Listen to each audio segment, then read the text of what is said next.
আসসালামু আলাইকুম, সবাই কেমন আছেন? আজকে আমরা একটা নতুন ভিডিও নিয়ে আপনাদের সামনে চলে আসলাম। আবারও আমরা মা মেয়ে মিলে মাংস কাটতেছি। তো আজকে মাংসটা নিয়ে আসা হয়েছে, 2 কেজি মাংস আছে এখানে। 2 কেজি মাংসের মধ্যে হাফ কেজির মতো পাইছি কলিজা। দেখেন, কলিজা বেশি সময় মাংসের সাথে পাওয়া যায় না, কিন্তু এটা বাঘের মাংস, তাই 2 কেজির মধ্যে হাফ কেজির মতো পাওয়া হয়েছে কলিজা। কলিজাটা আমরা 2 মা মেয়ে কাটতেছি, মাংসটাও কাটবো। তো সেটা আপনাদের সাথে শেয়ার করতেছি যে এমনি সময় যদি গরুর মাংস কিনতে যাওয়া হয়, সে গরুর মাংসের সাথে কিন্তু কলিজা দেয় না দোকানদাররা এবং কসাইরা। আমরা কিন্তু এটা নিছি বাঘের মাংস, যার কারণে আমাদের বাঘে হাফ কেজি কলিজা পড়েছে। আজকে মাংসটা কিনে অনেক লাভই হয়েছে, ঠকা হয় নাই। মাংসটা কিনছি অনেক সুন্দর, গরুটা মাত্রই জব করা হয়েছে, মাত্রই গরু কাইটা বাক করে নিয়ে আসলাম। তো আজকের ভিডিওটা আপনাদের কেমন লাগে অবশ্যই কমেন্ট করে জানাবেন। আজকে মাংসের মধ্যে বেশি হাড় নাই, কলিজা। আসলে যারা গ্রামে থাকে সবাই হয়তো ভাবে যে যারা শহরে থাকে তারা কত সুখে থাকে, কত আনন্দে থাকে, কত ভালো মন্দ খায়, কত কিছু করে, কিন্তু আসলেই না। যারা ডিউটি করে তারাই শুধু জানে যে আসলে গার্মেন্টসে কত কষ্টের কাজ করে আইসাও কিন্তু বাসায় রান্না বান্না করা লাগে, ঘর গোছান লাগে, ঘর মোছা লাগে, যাবতীয় কাজ কিন্তু করা লাগে। সেই সাথে আবার দেখেন কাটা বাছা অনেক কাজ। কিন্তু আমাদের জীবনে আসলে মেয়েদের এরকমই জীবন। মেয়েদের জীবনে কোথায় সুখ? মেয়েদের কোথাও সুখ নাই, বাবার বাড়িও সুখ নাই, স্বামীর বাড়িও সুখ নাই। যেখানে যাবে মেয়েদের কাজ করে খেতে হয়, সব জায়গায় কিন্তু কাজ করা লাগে। আর আমিও কাজে খুব স্মার্ট, কিন্তু আমি কাজ খুব পারি। আমি কোনো কাজে অলসতা করি না, রান্না বান্না থেকে শুরু করে ঘরের কাজ সব পারি। আমি কিন্তু ডিউটি করি, ডিউটি করে এসেও কিন্তু রান্না করে খাই। মাঝে মাঝে একবারেও রান্না করি সারাদিনের। কিন্তু ডিউটি করে এসে কিন্তু আসলে শরীরটা ভালো থাকে না, খারাপ হয়ে যায় শরীর। ডিউটি করে এসে মনে চায় যে কয়টা ভাত যদি কেউ রান্না করে রাখতো বা একটু তরকারি রান্না করে রাখতো, তাও মনে হয় শান্তি লাগতো। আমাদের জীবনে আসলে এই কষ্টের জীবন।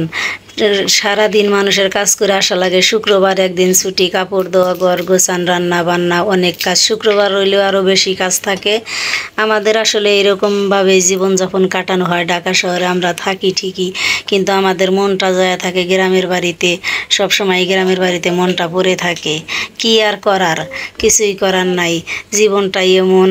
সব কাজও করতে হবে, সব কিছুই সামলাতে হবে। সংসারে অনেক কিছুর দরকার, অনেক কিছুর প্রয়োজন। সংসারে যদি টাকা ইনকাম হয় তাহলে ভালোভাবে চলা যায়, আর তো সংসারে যদি টাকা পয়সা না হয় তাহলে কিন্তু ভালোভাবে চলা যায় না, খাওয়া যায় না, খুব কষ্টের মধ্যে দিয়ে দিন যায়। তাই বসে না থেকে সবাই ইনকাম করে চলতে পারেন, ভালোভাবে ইনকাম করেন। ঘরে বসে থাকার কোনো প্রয়োজন নাই। আমি কিন্তু ঘরে বসে ব্যবসা করতাম, বিজনেস শুরু করছিলাম ঘরে বসে। আমার ব্যবসাও আছে, পাশাপাশি কিন্তু আমি চাকরিও করতেছি।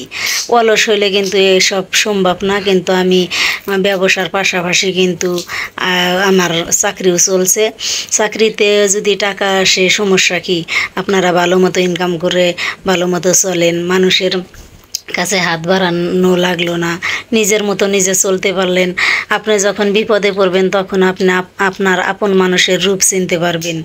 যখন বিপদ আসে তখন আপন মানুষরাও পর হয়ে যায়, আপন মানুষের আসল রূপটাও তখন বোঝা যায়, দেখা যায় যে আসলে আপন মানুষ কেমন, ব্যবহারটাই দেখায়।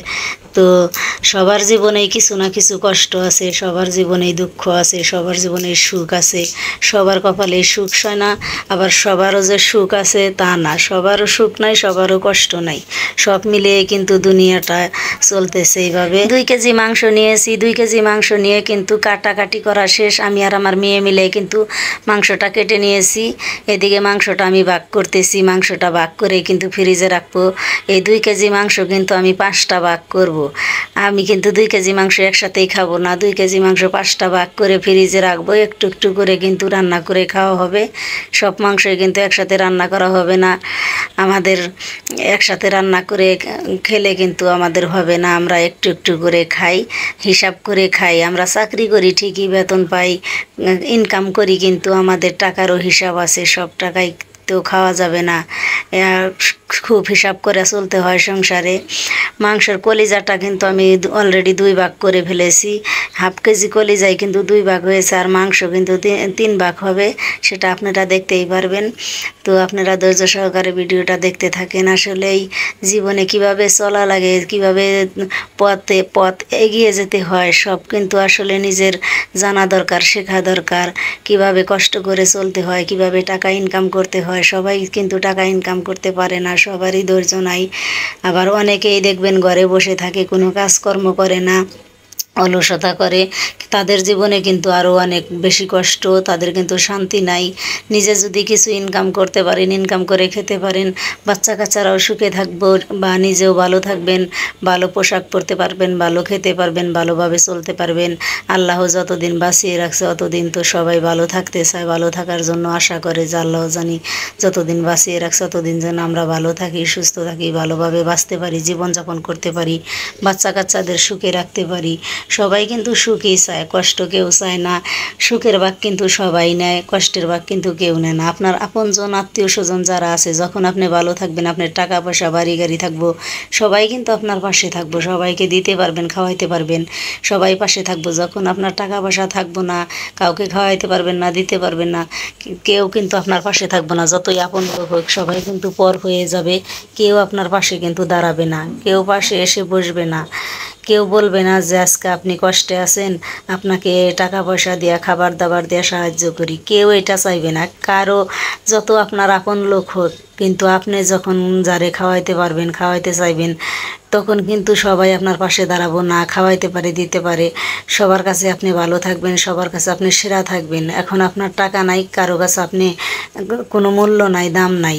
আর যখন আপনার টাকা পয়সা বাড়ি গাড়ি হবে, তখন কিন্তু আপনি সবার কাছে সেরা থাকবেন। এটাই বাস্তব, এটাই নিয়ম।